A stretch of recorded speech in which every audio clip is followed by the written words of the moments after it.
Hello students, video অঙ্ক dot কমে তোমাদের স্বাগত জানাই। এখন আমরা যে কোশ্চেনটা সলভ করব তাতে দেখো বলা আছে বিক্রয় মূল্যের ওপর 20% ক্ষতিতে একটি দ্রব্য 480 টাকায় বিক্রয় করা হলে দ্রব্যটির ক্রয় মূল্য কত।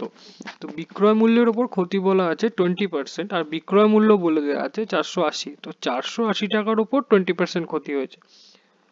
তো আমাদের এখানে বিক্রয় মূল্য গিভেন আছে, বলে দেওয়া আছে বিক্রয় মূল্য হচ্ছে 480 টাকা।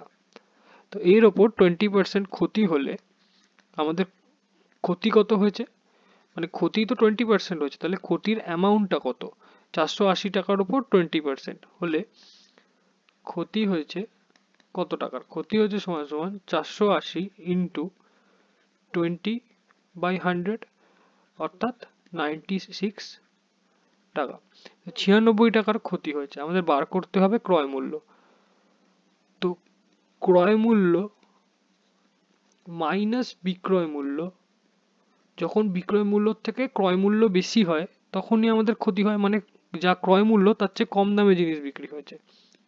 তো সমান সমান আমাদের ক্ষতি। তো এখানে ক্রয় মূল্য আমাদের বার করতে হবে, সমান সমান ক্ষতি প্লাস বিক্রয় মূল্য। তো এখানে ক্ষতি কত হয়েছে, ক্ষতি হচ্ছে 96 টাকার, বিক্রয় মূল্য বলে দেওয়া আছে 480 টাকার। তাহলে আমাদের ক্রয় মূল্য কত হচ্ছে, ক্রয় মূল্য হচ্ছে 576 টাকা। এটাই ক্রয় মূল্য। Thank you for watching my video. For more solutions like this, please visit videoonko.com.